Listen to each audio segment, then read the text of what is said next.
Exclusion Act itself isn't talked about much in textbooks because for myself, for example, I went to the University of California at Berkeley in the late 50s, early 60s, and my political education started there because at Cal, it's called Cal by us who went there, my political education started with learning about the civil rights movement from the American South, led by Dr. Martin Luther King. So I was very attracted to learning about American history through that lens. It was only later, because the civil rights movement, the freeing of the black slaves through the Jim Crow era, inspired so many other liberation movements in the 1960s in America, including the women's movement, the Latino movement, the Asian American movement, the LGBTQ movement. All of those came after the black liberation movement of the mid-1960s. So it was really very interesting to all of us to begin learning about ourselves. So that was, to me, a great thing about the American system of learning about ourselves and then trying to create a multicultural, multi-ethnic democracy. Everyone, welcome back to Living the Next Chapter. Have a great gentleman on the podcast here. We're going to be talking about his book, his heritage, the story behind his book as well. And I'm really excited to have William here on the podcast. You're going to love listening to this author and hearing his story. William, welcome to Living the Next Chapter. Thank you. Thank you for having me, Dave. Excellent. Tell everybody, William, where you are in this great big world of ours. I am in the San Francisco Bay Area, which is California, and it's we're having nice weather here as opposed to the heat wave elsewhere. So good. Enjoying it, right? Enjoying the summer, and it's okay. Not too bad. Good. We have what we call natural air conditioning here. There you go. I like that. That's great. For your journey, William, as an author, I would love to kind of get your sense of how this all started for you, that you thought, you know what, I'm going to write this memoir, and I'm going to sit down and become an author. Had you done any writing before this at all?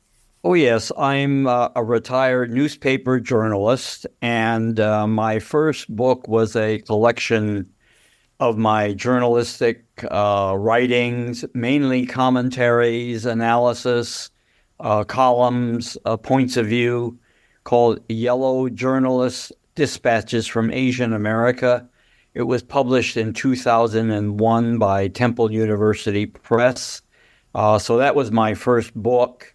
And 20-some-odd years later, I have this memoir, also published by Temple University Press. And the beginnings of the project goes back to 2011, when my late wife and I usually host our family's Chinese New Year celebration here in Northern California. And the following year, I told my family that was the centennial, the 100th year anniversary of my father coming from China to America, 2012. He came in 1912. And my sisters, of course, know that, but many of our children and grandchildren don't know much about our father, or in their case, grandfather or great-grandfather. So I took it upon myself to tell them that I would have something for them in terms of a family history by 2012. Well, little did I know that at that time, I was really unable to produce a document for them the year later, because I was getting into my research and I found that I really needed to do a lot more work, which then stretched for another more than a decade, interrupted a little bit by the pandemic shutdown. And I finally was able to finish it and get it published earlier this year. And it turned out to be a memoir of my father's journey from China, living in Oakland's Chinatown, me coming along as his only son in Oakland Chinatown, and then my journey into the American mainstream as a newspaper, a reporter, and then later an editor and a columnist. And I thought that would be a good story to tell, given the fact that, at least in the United States, immigration has always been, or has been, a hot-button political issue for more than almost 2 decades. I mean, two centuries, sorry, not decades. Yeah.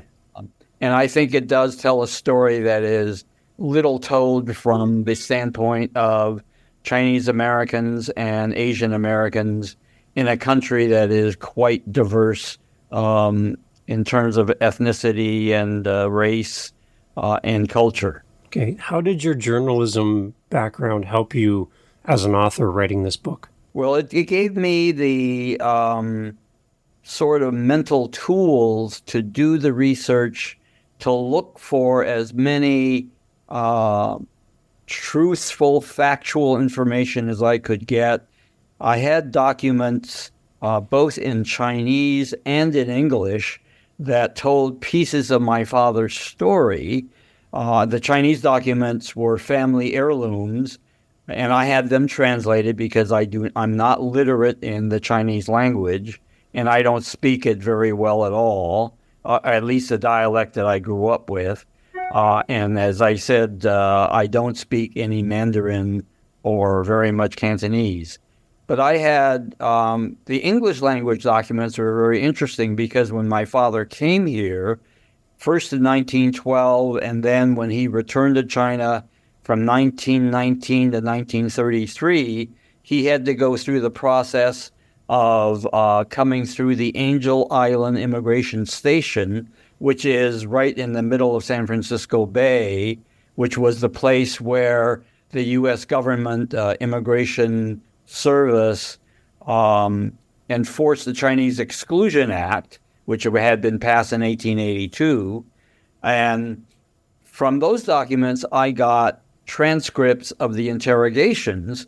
So I was really able to learn the process that my father went through multiple times. And when he brought his young family from China in 1933, there were further interrogations. So from all of that information, that's where I used my journalistic training of using documents to help paint the picture that I was seeking to tell. What was the initial draw to come to the U.S. for your father the first time? It was a matter of, as best I can tell, his elders seeking to find some fortune in America. And the Cantonese word for America, going way back, even before my father came here, is Gum San, which means Gold Mountain. And that refers to the discovery of gold in California in 1848, which then set off a gold rush in 1849 of people from all over the world, as well as the eastern part of the United States, to come to California, which at the time was not even a state. San Francisco was not a city, but once the word got around in 1849, people from all over the world, including from my father's home area. Now, he wasn't yet born, but what was interesting is that the legacy of the gold rush from the mid-1800s persisted to the degree where in 1912, his parents said, "You should go to America, help us find some gold," if not literally, figuratively, or metaphorically, because we are relatively poor farmers, rice farmers, vegetable produce farmers, and we would like your help. And we'd been hearing from people from our village and other areas near us that they've been able to find, quote, gold in America to either send back, or you would come back after a year or two or three finding this gold in America. So that was the incentive, to find some ways of improving their lives in these poor Chinese villages. So when you're writing Sons of Chinatown, did you have a goal in mind that you were working towards as a writer, or is it just about capturing the story? What was the overarching rationale for you as the author to write this book? Well, as I said earlier, it was first the family history. Yeah. And I had no intention at the time when the idea was conceived as a writing exercise to do anything more than tell my father's story. But as I got further into the research, I knew broad outlines of the immigration history of Chinese to America, but I didn't know it to the degree that I did after I was doing some research, using the documents that I had mentioned earlier, reading some books that had been written about the Angel Island immigration station, learning more about the Chinese Exclusion Act. So that said to me that, and the fact that I've been sort of a long-time student of searching for my own identity, because the Chinese population in America during my father's time was very, very small. And as I grew up, it started to increase because the Chinese Exclusion Act was repealed in 1943 when I happened to be 2 years old.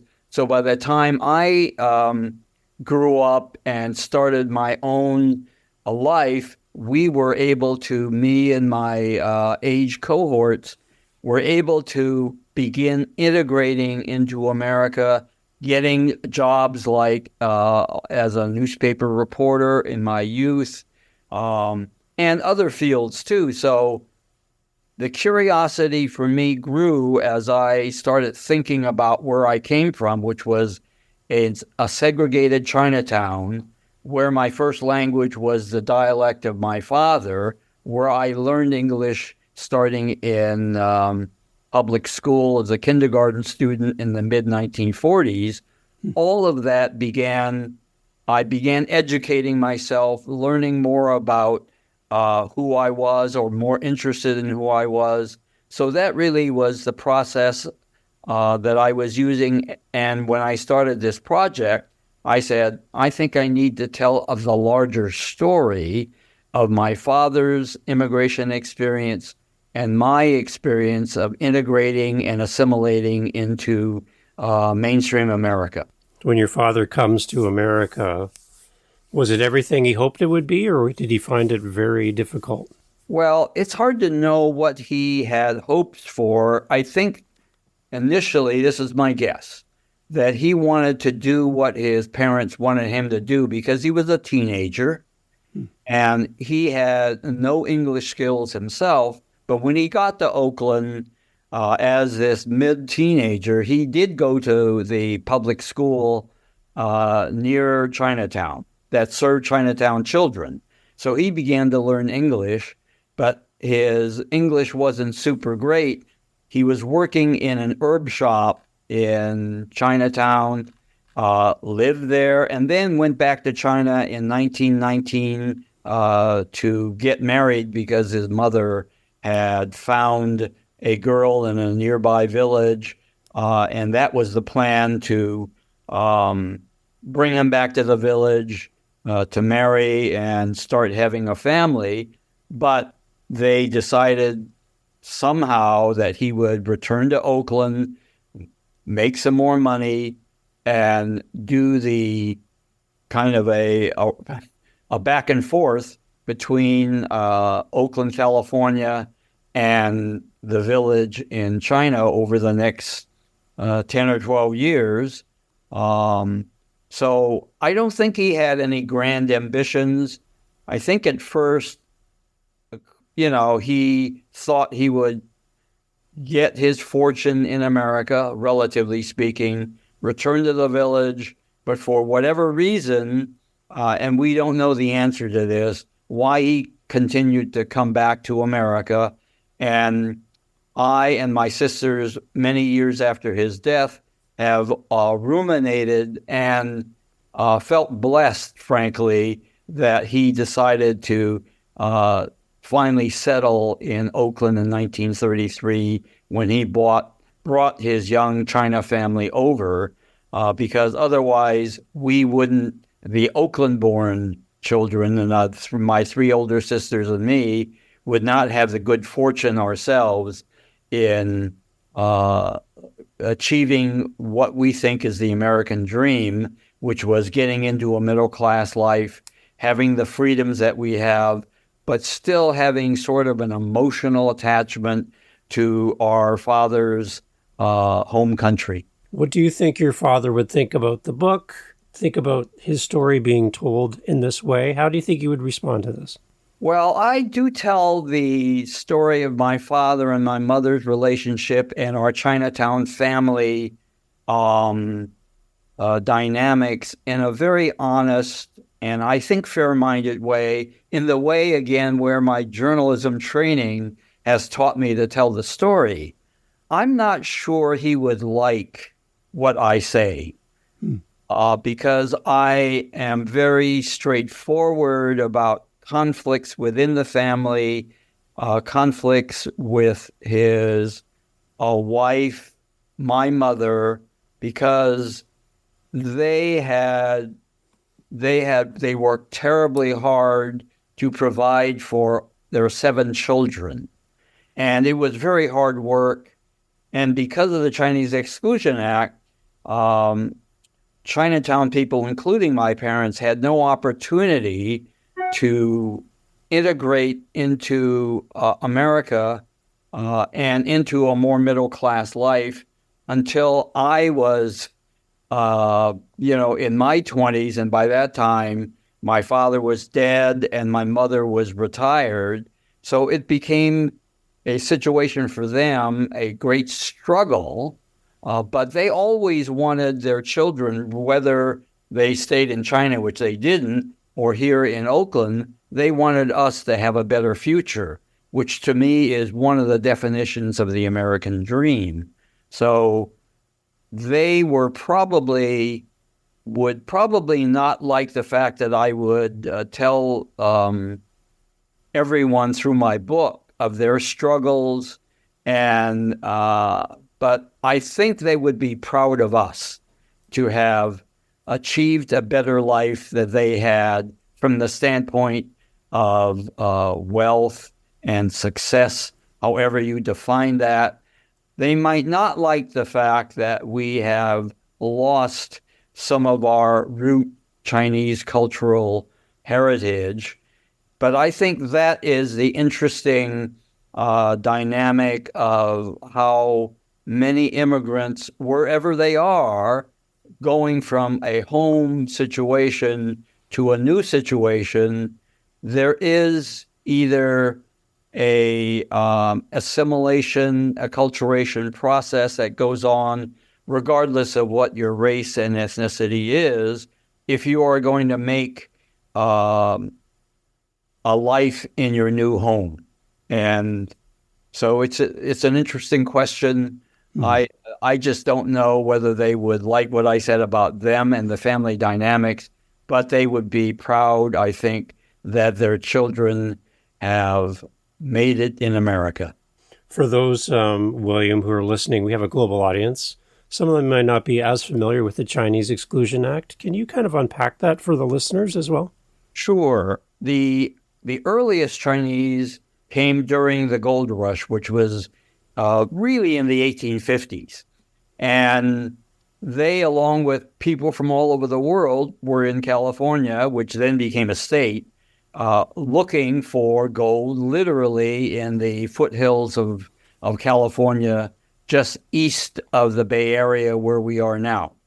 And the reception of many of the Chinese miners, as we called them in those days, was not a happy experience for the miners. for the Chinese miners. So the overall receptivity of the Chinese newcomers to America was on the negative side. So that eventually, and then in the 1860s, when the Transcontinental Railroad in America was built, actually from sort of the Midwest to California, the Chinese laborers were recruited to build the western half of the Transcontinental Railroad. So the Chinese workers were very needed to develop the western part of the United States. And their labor was appreciated, their presence was not. And because the language difficulties, cultural difficulties, there was some racial animosity, some hate and violence against the early Chinese here. That all led to the 1882 passage by the United States Congress of almost all white men. I learned that there may have been 2 black representatives in Congress at that time, but the vast majority white men. I don't even know whether there were many, if any, women in Congress at the time. Passed the Chinese Exclusion Act basically as a way of reducing and eliminating the competition from Chinese workers who took lower pay than white workers. And the intent was not to have a Chinese population develop in America. So it was a very negative experience for the Chinese immigrants. But that still did not stop people from the southeastern part of China near Hong Kong from wanting to come because of the poverty conditions they experienced, because there still was the mythology of Gold Mountain, even though there really wasn't any more gold. But the trickle of Chinese who were able to get into America through what is known as the crooked path still established an incentive for people to keep coming, even though the restrictions were very high in keeping most of the migrants away. And one of the methods they used, and including what my father used, was to come in with false papers but get legally admitted. And these false papers were called paper sons or paper daughters, where a sponsor would be established as somebody who was born in America.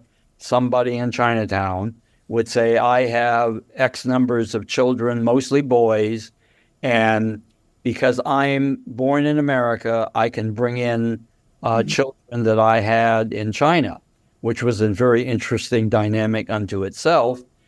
So that was the method that many Chinese men brought their paper sons, and in some cases paper daughters, to be legally admitted using false documents. And the Immigration Service, many of them skeptical about the status, but were unable to disprove that the paper son or paper daughter coming in was not indeed the son of a native. Okay. Very complicated. I wanted to tell that story because it is not told very often from the standpoint of an individual like my father. And I think maybe some of the traditional history books that we're going to read about in school don't go into depth into this part of the U.S. history as well. So having your book out there is a great resource, I think, to kind of shed light on this. You're absolutely right. The Exclusion Act itself isn't talked about much in textbooks because for myself, for example, I went to the University of California at Berkeley in the late 50s, early 60s, and my political education started there because at Cal, it's called Cal by us who went there, my political education started with learning about the civil rights movement from the American South, led by Dr. Martin Luther King. Mm-hmm. So I was very attracted to learning about American history through that lens. It was only later, because the civil rights movement, the freeing of the black slaves through the Jim Crow era, inspired so many other liberation movements in the 1960s in America, including the women's movement, the Latino movement, the Asian American movement, the LGBTQ movement. All of those came after the black liberation movement of the mid-1960s. So it was really very interesting to all of us to begin learning about ourselves. So that was, to me, a great thing about the American system of learning about ourselves and then trying to create a multicultural, multi-ethnic democracy. Wow. I love how you approach this, William. Like, your journalism is shining through here in the conversation, and your desire and passion for the facts and the history. I think that really makes your book stand out. And the fact that it ties right to your family as well. That's beautiful. Thank you. What does it mean to you, William, to have people critique your book, give you responses and reviews? What does that mean for you as an author to hear back from a reader? It's wonderful. I have gotten a number of individual positive 5-star reviews on Amazon, for example. And the ones that I like best are those who are not from my own ethnic group. And, for example, I have a friend who is an Italian-American attorney who became a public official in Oakland, California, whom I knew when I was covering Oakland, California politics.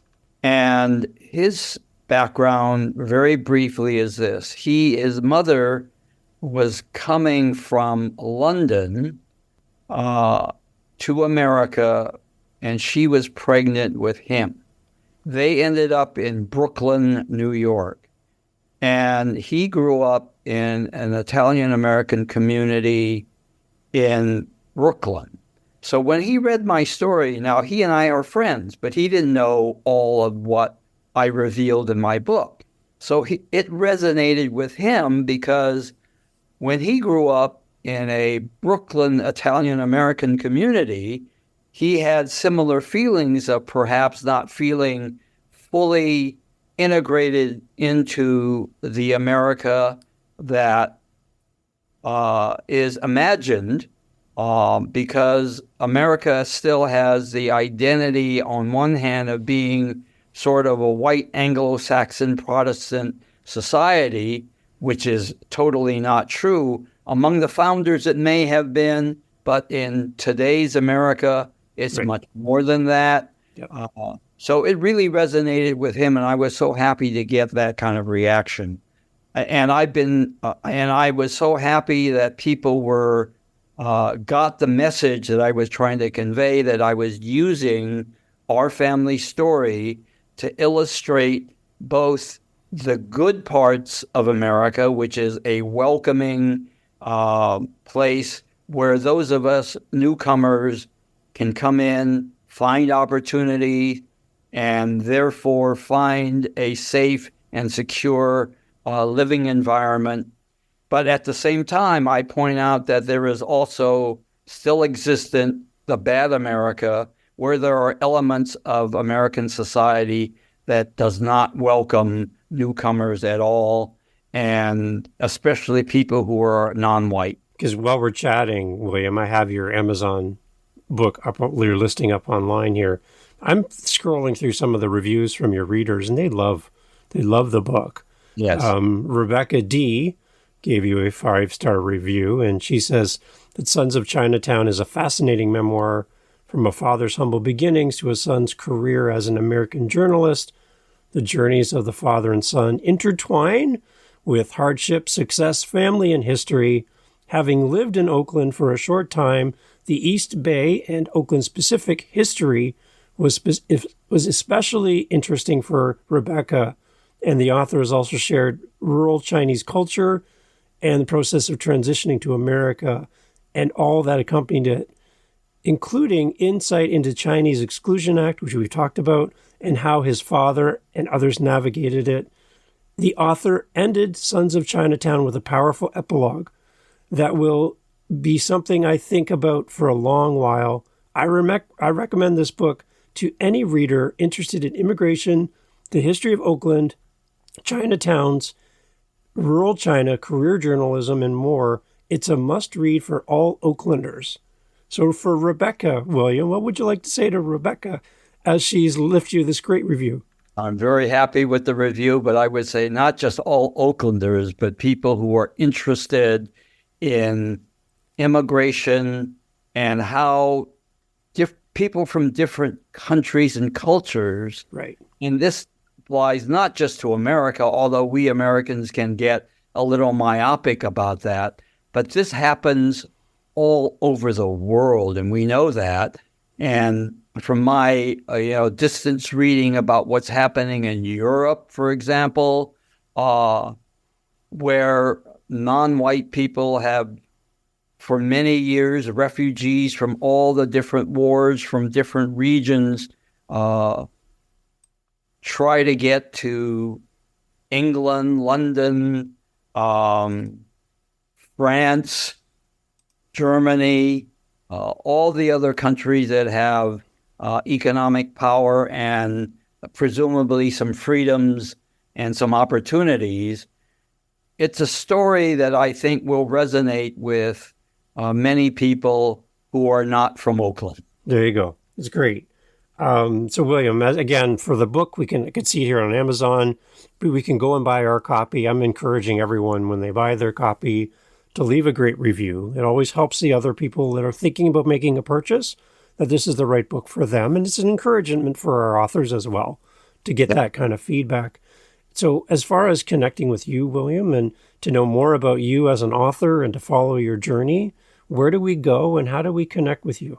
Well, the website is williamgwong.com. And we can access there. And then the book, it's available on Amazon. Where else can we pick up a copy of your book? Well, bookstores, presumably. I don't know which ones have them. I believe in the Bay Area, there are a number of bookstores that have them. Other than that, I simply don't know, but Amazon would be a good place to start Sons of Chinatown. William, thank you so much for doing this today. Thank you for writing this book, for honoring your family and sharing their story and putting a spotlight on a time in our history for the U.S. listeners there and down in the U.S. I'm in Canada, but for the U.S. listeners specifically on maybe how we can be more welcoming in our world and bring more and more of the world into our world. I think this is a great book to open our eyes to that. So thank you, William, so much for doing this. Thank you very much. And just one final word. I think my book is really an inspiring, upbeat story about immigration. Excellent. Thank you for that. William, thank you so much for being part of the show. Thank you, Dave. Hey, thanks for being here for the Living the Next Chapter podcast. So glad to have you as part of our family of listeners. There's a seat for you just here on Living the Next Chapter, and I'm so happy that you have listened to all the way to the end. Wow, you are now my new bestie. I want to let you know that I host 7 other podcasts on top of Living the Next Chapter. Yep, 8 total. One of them is called the How To Podcast series. If you are thinking, you know what, Dave, this podcast thing seems like a lot of fun, well, I'll give you a secret. It is. It's a great, amazing, fun time where you can get to meet great people, get your word out there, promote your book, promote your coaching program, whatever you're doing. Podcasting is great. And if you want to learn how to do this, what you're hearing right now, head over to howtopodcast.ca and look up the How to Podcast series on YouTube, whatever app you're listening on. You'll find me there. And I'd love for you to come listen to how to do this. And if you're interested and have questions on how to podcast, reach out to me at howtopodcast.ca. Thank you for listening. Talk soon.